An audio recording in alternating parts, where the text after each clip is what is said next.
Morning of. आज हमारा class 12 का सब्जेक्ट बिजनेस स्टडी का चैप्टर हमारा 9 है और यूनिट हमारी 5th है। तो 5th यूनिट का चैप्टर 9 ऑर्गेनाइजेशन का चल रहा है, जिसकी इम्पोर्टेंस एंड प्रोसेस वाला टॉपिक है। तो हम इनको तो कर ही चुके हैं, इसके इम्पोर्टेंस और प्रोसेस क्या होते हैं। अब हम जो ऑर्गेनाइजेशन के 2 पॉइंट्स दे रखे थे, फॉर्मल और एक इनफॉर्मल, औपचारिक और अनौपचारिक। जिसके औपचारिक तो हम कर चुके थे, औपचारिक के बारे में मतलब कि फॉर्मल के बारे में हम सब कुछ कर चुके थे। अब जो नेक्स्ट पॉइंट आ रहा है सेकंड, वो है हमारा इनफॉर्मल ऑर्गेनाइजेशन। इनफॉर्मल ऑर्गेनाइजेशन मतलब कि अनौपचारिक संगठन। अनौपचारिक संगठन क्या होता है? अनौपचारिक संगठन हम ये कह सकते हैं कि जब किसी व्यक्तिगत आवश्यकता को पूरा करने के लिए, जब किसी पर्सनल नीड्स को अचीव करने के लिए कार्यस्थल पर व्यक्तियों के समूह के द्वारा कार्य किया जाए, तो उसको हम क्या कहेंगे? Informal organisation. अगेन रिपीट, जब किसी पर्सनल रिक्रूटमेंट नीड्स को ऑब्टेन करने के लिए कार्यस्थल पर वर्क करने वाले प्लेस पर एक ग्रुप के द्वारा, एक पर्सन ग्रुप के द्वारा जो कार्य किया जाएगा, उसको क्या कहेंगे हम? Informal organisation. मैं एक पढ़ा देता हूँ। It refer to the natural grouping of people in work situation to meet person needs. अगर पर्सन नीड्स को पूरा करने के लिए व्यक्ति के समूह के द्वारा वर्क सिचुएशन, कार्यस्थल पर इकट्ठा होना या कार्य करना, क्या कहलाता है? हमारा इनफॉर्मल ऑर्गेनाइजेशन। ठीक है, तो ये तो इसकी डेफिनेशन थी। थोड़ा और इसमें अगर मैं थोड़ा सा एक्सप्लेन करना चाहूँ तो आप देख सकते हो कि an informal organisation is that organisation which is not established deliberately. ये कह रहा है कि ये ऑर्गेनाइजेशन जानबूझकर स्थापित नहीं किए जा सकते। डेलिबरेटली का मतलब क्या होता है? जानबूझकर। But comes into existence because of common interest, tax and religions and common relations. ये कह रहा है कि यह सिर्फ स्थापित की जा सकती है रुचि के लिए, अपने हितों के पूरा करने के लिए, धर्म के लिए और आपसी संबंधों के लिए स्थापित किया जाता है। The chief quality of this organization lies in friendly relationship and common cooperative nature। इसका एक मेन उद्देश्य होता है कि यह आपसी रिलेशन मतलब ये अच्छा और अच्छा संबंध रखती है और आपस में एक बिना भेदभाव क्या करती है? कार्य करती है। कोऑपरेटिव आपसी मेल मिलाप के द्वारा कार्य करती है। तो बस ये चीजें दे रखी है, चाहे टूल किट वाला ही करना, ठीक है, टूल किट वाला ही करना जो मैंने आपको पढ़ाया है या जो मैंने अभी पढ़ाया है इसको कर लेना। ठीक है, अब इसकी जो करेक्टर है,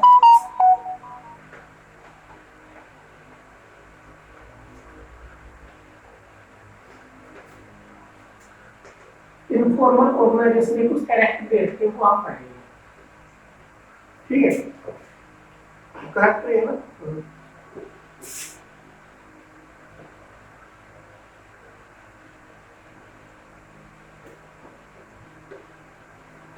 करेक्टर पढ़ेगा इनफॉर्मल पे। ठीक है, मतलब कि औपचारिक संगठन की विशेषता है, अनौपचारिक संगठन की विशेषता है। काफी अच्छा टॉपिक है, ध्यान रखना है। इंग्लिश क्वेश्चन बनते हैं 12th क्लास में, मोस्ट इंपोर्टेंट है, इंग्लिश क्वेश्चन बनते हैं, ध्यान रखना चाहिए। तो पहला है बेस ऑन फॉर्मल ऑर्गेनाइजेशन। पढ़ा तो नहीं चुका मैं? नहीं। फर्स्ट पॉइंट क्या है? Base on formal organisation. इसका मतलब क्या है कि ये अनौपचारिक जो संगठन है, ये औपचारिक संगठन का आधार है। औपचारिक संगठन का क्या है? आधार है। इसके बिना ये कार्य नहीं होगा। कहने मतलब ये है, this is based on formal organisation where people are having informal organisation. ये कह रहा है कि जब औपचारिक संगठन का जो बेस है, आधार है, वो अनौपचारिक संगठन के लोगों के द्वारा होता है। मतलब जब वो औपचारिक संगठन हम कर लेंगे तो ही हमारा अनौपचारिक संगठन होगा। ठीक है, it mean first of all ये इसका डेफिनेशन दे रखी है। इट मींस इसका अर्थ ये बताया है कि first of all formal organisation is established and that informal organisation can out it. इसका मतलब क्या है कि सबसे पहले सारी अनौपचारिक संगठन करने के लिए सारी औपचारिक संगठन करनी पड़ेगी और उसके बाद हमारी अनौपचारिक संगठन की जो प्रोसेस है वो हमारा होगा। अगेन रिपीट, इसका अर्थ ये होगा कि सबसे पहले हमें औपचारिक संगठन जितने भी प्रोसेस है वो पूरा करना पड़ेगा, उसके बाद हमारी अनौपचारिक संगठन की जो प्रोसेस प्रक्रिया वो स्टार्ट होगी। तो ये इसका फर्स्ट पॉइंट था। तो अनफॉर्मल ऑर्गेनाइजेशंस का रिलेशन फॉर्मल ऑर्गेनाइजेशन से है, ये ध्यान रखना। नेक्स्ट पॉइंट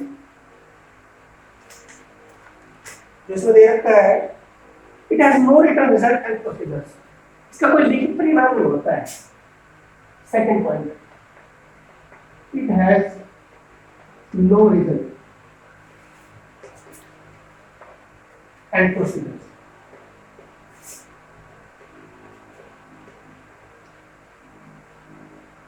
मतलब कि इसका कोई लिखित परिणाम नहीं होता है, ठीक है। लिखित में लिखित नहीं होती। It has no written result,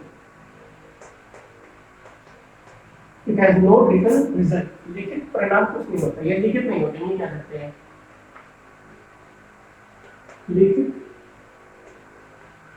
नहीं होती है, ठीक है। तो in this organisation there is no written which have in this organization there is no written rules and procedure to govern inter relationship। ये कह रहा है कि इस ऑर्गेनाइजेशन में किसी प्रकार का कोई लिखित नियम या प्रक्रिया नहीं होती है आपसी व्यवहार के लिए उन एम्प्लॉयज उस ऑर्गेनाइजेशन में कार्य कर रहे हैं। इंटर रिलेशनशिप का मतलब क्या होता है? आपसी व्यवहार। But there are group norms, परंतु ये सारे समूह परंपरा, ग्रुप नॉर्म्स क्या होते हैं? समूह परंपरा। But there are group norms which have to be observed। पर ये सारे के सारे ग्रुप नॉर्म्स को लोग समूह परंपरा के अनुसार ही कार्य करते हैं। ये समूह परंपरा के अनुसार ही कार्य करने का पालन करते हैं, ऑब्जर्व पालन। बस यहाँ तक ये करना है। एग्जाम्पल अपना आप पढ़ेंगे। इंडिपेंडेंट चैनल ऑफ कम्युनिकेशन, अभी थर्ड पॉइंट आ रहा है। इंडिपेंडेंट चैनल ऑफ कम्युनिकेशन, क्या? कम्युनिकेशन, संदेश वाहन स्वतंत्र होती है। तो हम ये कह सकते हैं कि स्वतंत्रता संदेश वाहन, तो स्वतंत्र संदेश वाहन करना। इसका मतलब ये होगा कि इनफॉर्मल ऑर्गेनाइजेशन के अंदर जितने भी एम्प्लॉय होंगे ग्रुप में होते हैं और वो सभी एम्प्लॉय एक दूसरे से अच्छा रिलेशन रखते हैं और वो अपनी इंफॉर्मेशन एक दूसरे तक ट्रांसफर कर लेते हैं। तो वो क्या होती है? हमारी इंडिपेंडेंट होती है। क्या? संदेश वाहन। पढ़ देते हैं। In this organisation relationship among different people are not defined. ये कह रहा है कि इस ऑर्गेनाइजेशन के अंदर में विभिन्न प्रकार के लोग होते हैं, तो उनका जो रिलेशन होता है, आपसी संबंध होता है, उसको डिफाइन नहीं कर सकते। Because a person at lowest rank can have direct contact with the person of highest level. हम ये कर सकते हैं, क्यों नहीं कर सकते डिफाइन? क्योंकि इसमें जो पर्सन होते हैं लोवेस्ट रैंक का मतलब होता है निम्न लेवल से, निम्न स्तर से हाईएस्ट रैंक या हाईएस्ट लेवल। हाईएस्ट लेवल का क्या मतलब होता है? उच्च स्तर। तो यहाँ इसलिए रिलेशन डिफाइन नहीं कर सकते क्योंकि यहाँ पे एम्प्लॉय जो लो लेवल के होते हैं वो हाई लेवल के सुपीरियर से रिलेशन अच्छा करते हैं। इसमें ये दे रखा है कि डायरेक्ट कॉन्टैक्ट उसका होता है। It is not deliberately created. आप पढ़ चुके हैं क्या होता है? जानबूझकर स्थापित नहीं की जा सकती है। क्यों? क्योंकि इसमें जो एम्प्लॉय होते हैं, उनके जो सीनियर होते हैं, उनका जो इंटरेस्ट होता है, उनका जो टेस्ट होता है, उनका जो रिलीजन होता है, उनका जो कॉमन ऑब्जेक्ट होता है, उन सभी के लिए इसको सेटअप किया जा सकता है। तो इसलिए इट इज नॉट डेलिब्रेट। इसका मतलब क्या है? इसको जानबूझकर स्थापित नहीं किया जा सकता, जानबूझकर स्थापित नहीं किया जाता। नहीं किया जाता। ठीक है, ये हमारा फोर्थ पॉइंट था मेरे हिसाब से। It has no place on chart, इसको आप छोड़ दो। नेक्स्ट हम करते हैं फिर it is personal. It is personal next point है हमारा, 6 पॉइंट है, फिर पॉइंट को छोड़ देना। It is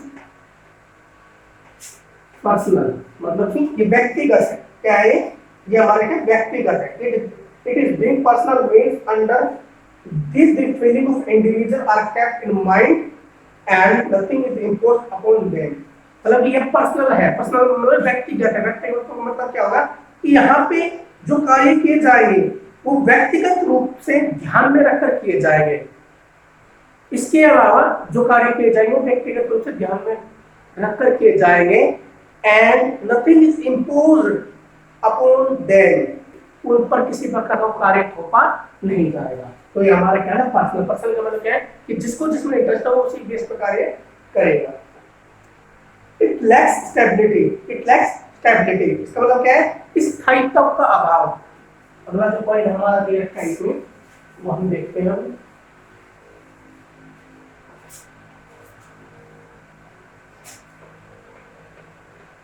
it lacks 6 point कह सकते हैं, जैसे 7.8 स्टेबिलिटी, स्थायित्व का अभाव। क्या स्थायित्व का अभाव। ठीक है, इसका मतलब क्या है कि there is generally lack of stability in such organisation.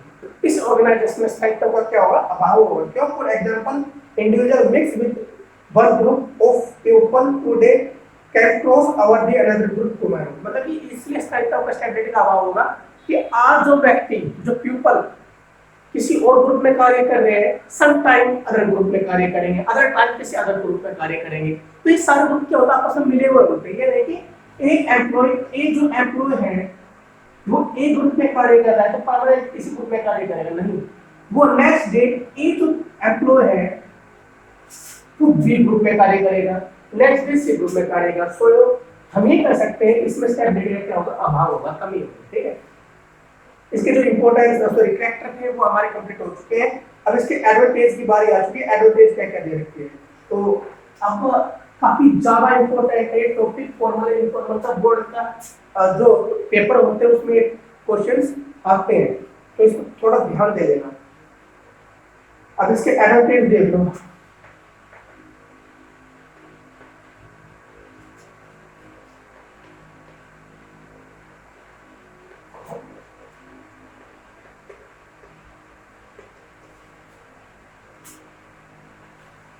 अनौपचारिक संगठन के लाभ। अनौपचारिक संगठन के लाभ क्या क्या होते हैं वो आप देखो। फर्स्ट पॉइंट क्या दे रखा है अफेक्टिव कम्युनिकेशन। फर्स्ट पॉइंट है अफेक्टिव कम्युनिकेशन।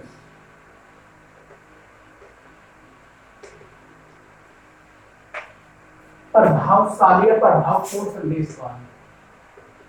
प्रभावपूर्ण संदेशवाहन जिसको हम क्या कहते हैं अफेक्टिव कम्युनिकेशन कहते हैं। ठीक है, तो in the absence of any defined course it is efficient system of communication. तो हम क्या कह सकते हैं कि इसमें निर्धारित मार्ग मतलब in the absence of any ये कह रहा नहीं इसमें in the absence of any definite course मतलब निर्धारित मार्ग न होने के कारण it is an effective system of communication. कोई निश्चित मार्ग नहीं होने के कारण इसमें अफेक्ट होता है किसका कम्युनिकेशन का। Message can be quickly conveyed from one place to another with the help of system. इसमें जो मैसेज होगा वो इजीली एक स्थान से दूसरे स्थान पर पहुंच जाता है किसके द्वारा किसी हेल्प के द्वारा सहायता के द्वारा इस सिस्टम की सहायता के द्वारा इजीली एक स्थान से दूसरे स्थान पर पहुंच जाता है। तो इसलिए क्या करते हैं इफेक्टिव कम्युनिकेशन होता है। ठीक है, तो ये इजी था आप देख लेना इसको। एनी डिफाइंड कोर्स का मतलब क्या होता है निर्धारित मार्ग में होने के कारण जो कोई निश्चित कोर्स या अफेक्टिव कोर्स में डायरेक्ट मार्क नहीं होता, उसकी वजह से जो अफेक्टिव कम्युनिकेशन होता है और इसमें कम्युनिकेशन इजीली एक वे से अनदर वे तक पहुंच जाता है, किसके द्वारा, बाई सिस्टम के द्वारा। तो इजी था बस ऊपर का प्लेटा। Fulfil social needs, fulfil social needs का मतलब क्या होता है, सामाजिक आवश्यकताओं को पूरा करना।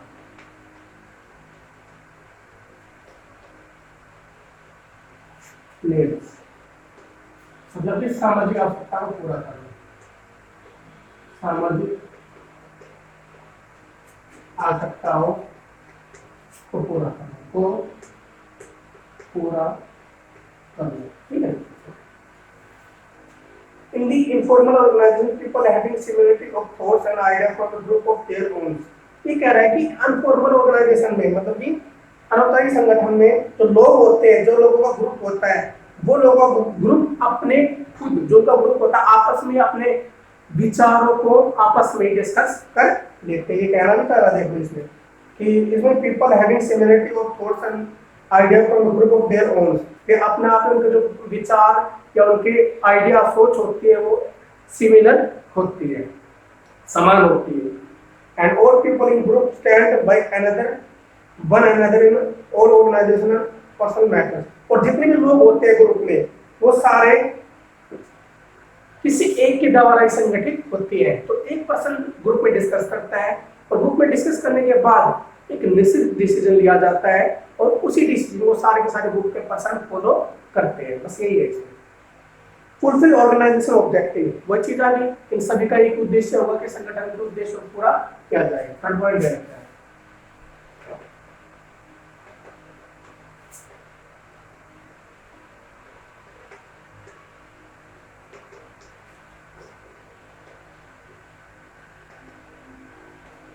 संगठन के उद्देश्य को पूरा करना, संगठन के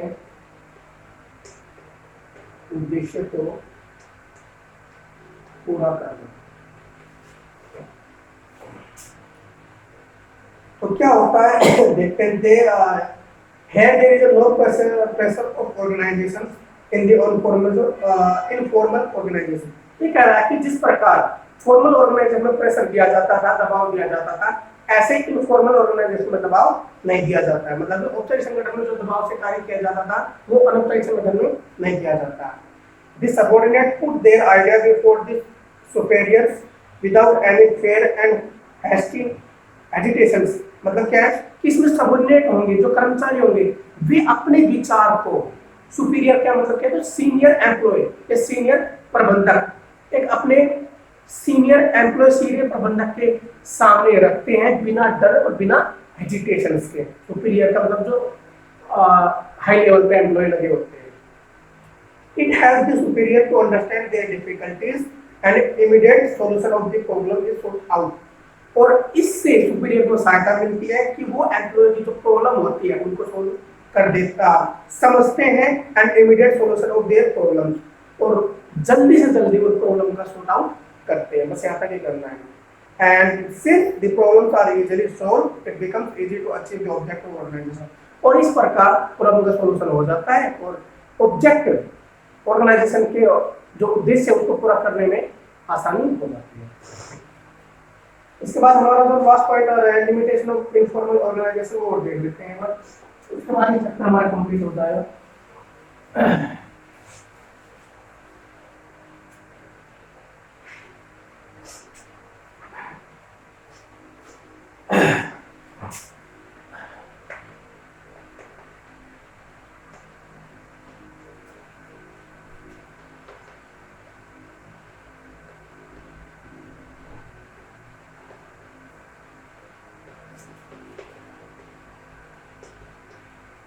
मतलब कि अनौपचारिक संगठन की सीमाएं, लिमिटेशन को भी सीमाएं।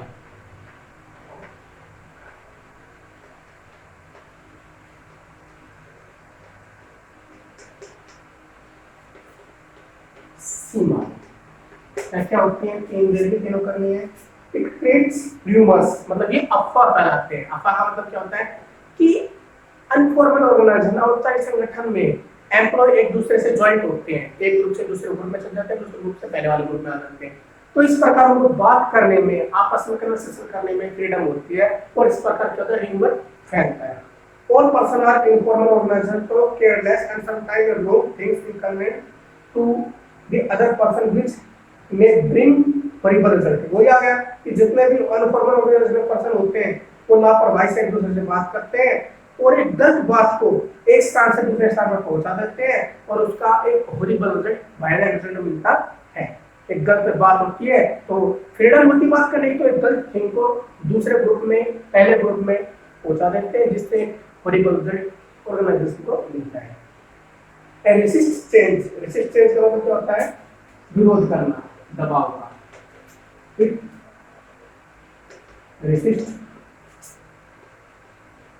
चेंज, परिवर्तन का विरोध करना, परिवर्तन का, रेसिस्ट का होता है विरोध, ठीक है। तो जितने भी एम्प्लॉय होते हैं वो एक दूसरे से ज्वाइन होते हैं तो वो इंटरेस्ट ही नहीं लेते कुछ नया करने में, जो कार्य मिल रहा है वो उसी कार्य को करते रहते हैं और एक दूसरे से कन्वर्सेशन करती रहती है। जैसी चेंजमेंट होता है वो उसका क्या करते हैं, दबाव बनाते हैं, विरोध करते हैं ताकि वो किसी प्रकार का चेंज नहीं हो। The organization resists change and lays space on adopting the old technique। मतलब कि ये ऑर्गेनाइजेशन में दबाव देते हैं और दबाव किस चीज का देते हैं कि जो ओल्ड टेक्निक, पुरानी तकनीक है जिनको वो बार बार कर रहे हैं वो लागू रहे परमानेंट। ले स्पेस का मतलब है लागू करने पर जोर देना, ठीक है। Pressure of group norms, third point and last point.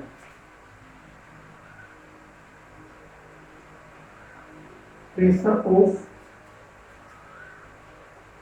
Group norms, कार्य पद्धति। ग्रुप नॉर्म्स को क्या कहते हैं, कार्य पद्धति। प्रेशर मींस दबाव, तो ये कह सकते हैं कार्य पद्धति का दबाव, कार्य पद्धति का दबाव, ठीक है। आ गया आपको समझ में? तो क्या होता है कार्य पद्धति का दबाव, देखते हैं। प्रेशर ऑफ ग्रुप नॉर्म्स का मतलब समूह परंपराओं का दबाव, सॉरी मैंने गलत लिख दिया, ग्रुप नॉर्म्स वर्क नॉर्म्स होता है ना, वर्क नॉर्म्स तो कार्य पद्धति आता है, पर ग्रुप में तो समूह आएगा, सॉरी समूह पद्धति। ये समूह पद्धति क्या है, समूह परंपरा क्या है, ठीक है, ठीक है।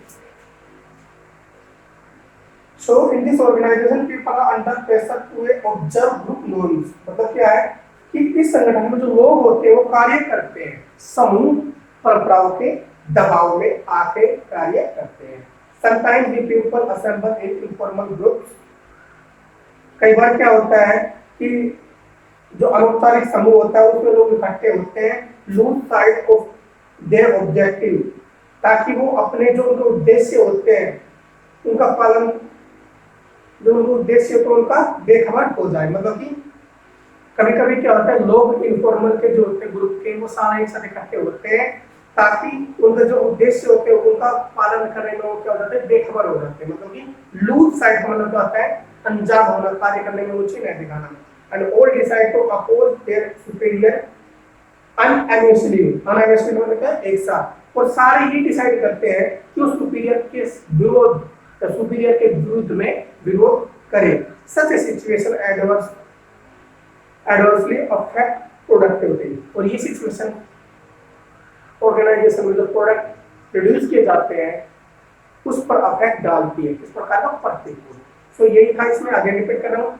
इस ऑर्गेनाइजेशन में जो पीपल होते हैं वो ग्रुप नॉर्म्स के अंडर में कार्य करते हैं। तो कभी कभी क्या करते हैं कि ग्रुप, जो इनफॉर्मल ग्रुप होता है उसके अंडर में कार्य करते हैं, तो इनफॉर्मल ग्रुप के कहने पर ही वो एक साथ इकट्ठे होते हैं और कार्य करने में या उनके उद्देश्य होते हैं उनको पूरा करने के लिए वो ऑनेस्टली कार्य नहीं करते, बेखबर हो जाते हैं। मतलब कि कार्य करने में रुचि नहीं दिखाते। लूज साइड का मतलब क्या होता है, बेखबर होना। And all decide to oppose, और सारे ये तय करते हैं कि वो सुपीरियर के विरुद्ध एक यूनिट बना के विरोध करे। तो इसमें क्या होता है, इसमें ऑर्गेनाइजेशन का जो प्रोडक्ट होते हैं,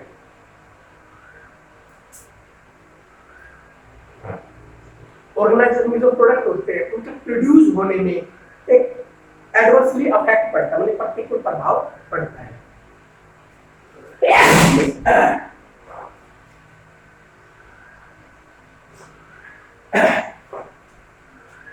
क्या पड़ता है? प्रतिकूल प्रभाव पड़ता है। तो इस प्रकार ये चैप्टर हमारा क्लोज हो चुका है। अगर कोई प्रॉब्लम हो किसी को तो पूछ लेना, ठीक है। इसका जो डिफरेंट दे रखा है, मैंने फॉर्मल इनफॉर्मल जो ऑर्गेनाइजेशंस है, औपचारिक और अनौपचारिक, उसके बारे में काफी अच्छे प्रकार से एक एक पॉइंट एक्सप्लेन किया है। अब इसके नेक्स्ट पॉइंट में फॉर्मल ऑर्गेनाइजेशन और इनफॉर्मल ऑर्गेनाइजेशन के डिफरेंट दे रखे हैं। वो डिफरेंट अच्छे से आपने अपने आप ही करने हैं, क्योंकि मैंने फॉर्मल ऑर्गेनाइजेशन और इनफॉर्मल ऑर्गेनाइजेशन के बारे में सब कुछ बता दिया है। तो उसी के बेस पे इसका डिफरेंट है, बहुत ज्यादा इंपॉर्टेंट है, तो इजीली अंडरस्टैंड कर लेगा। कोई भी प्रॉब्लम हो तो मेरे से पूछ लेना। Okay, thank you. इस आगे नेक्स्ट वीडियो बना के अगला चैप्टर करेंगे।